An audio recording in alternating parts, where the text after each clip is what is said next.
It's finally back after almost 2 years away. I'm the Boston Beer Dude. Follow me, subscribe, check out my Instagram, my Twitter.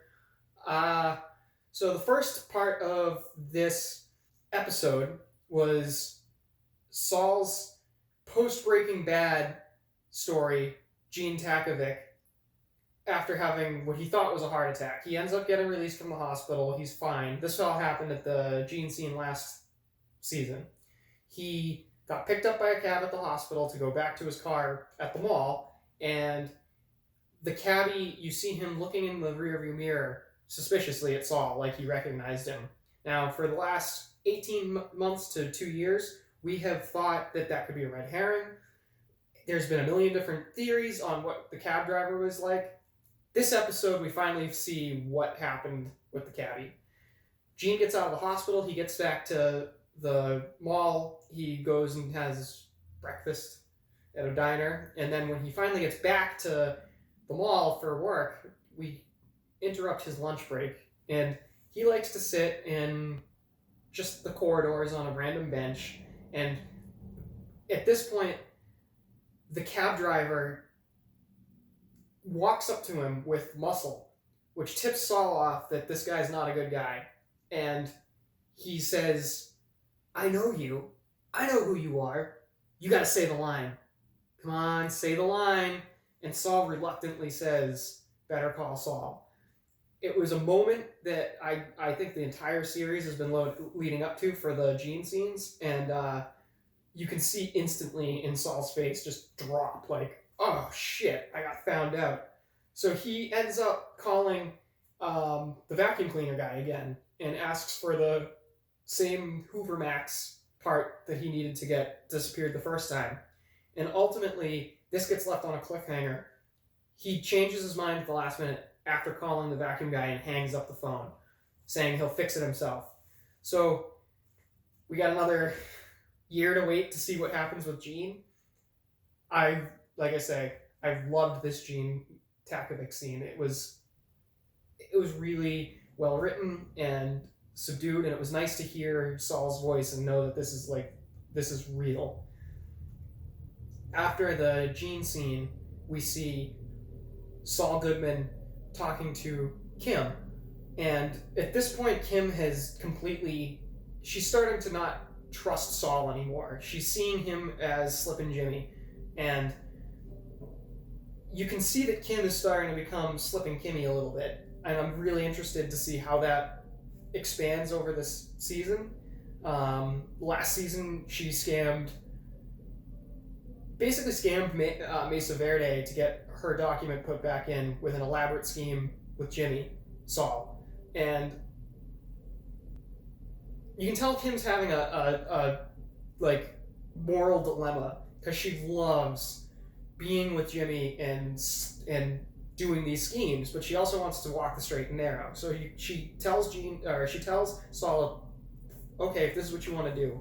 And over the course of the episode, you see them drifting further and further apart. Also, Saul's colorful suits and personality finally completely comes out. I feel like this is the first episode where Saul Goodman is actually really Saul Goodman. He has a tent, and last season he didn't have his law license, so he was selling cell phones to criminals because you need an untraceable cell phone. And being in 2002, I love the fact they're flip phones. They're all the burner phones, like the track phones and stuff.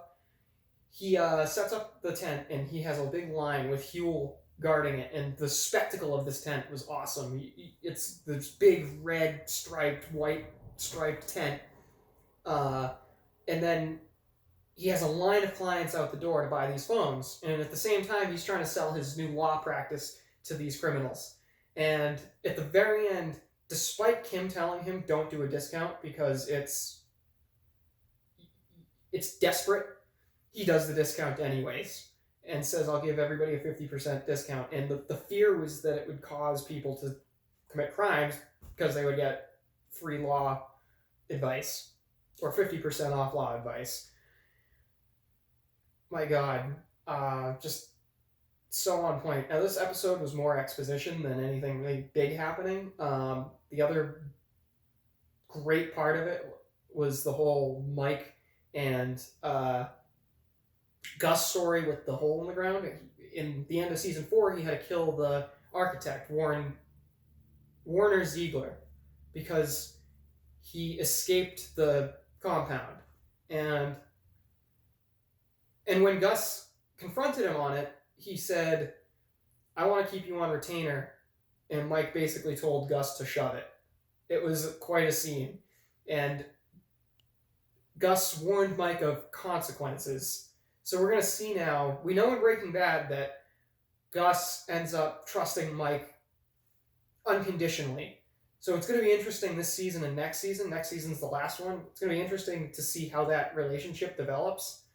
And I so far, Mike, I think he is my favorite character, and I think that his character arc, it's really interesting to see this moral guy fall into the criminal world. So hopefully, like I said, over the course of the season, we'll see more. And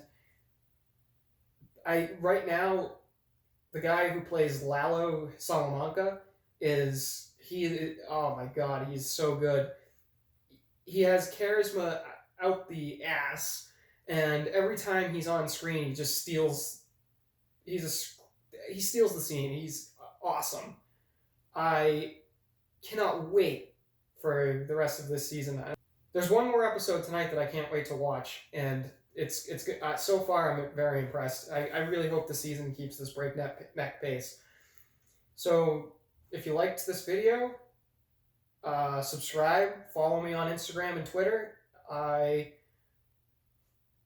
hope to get more of these TV reviews out. Have a great day, everybody, and better Call Saul!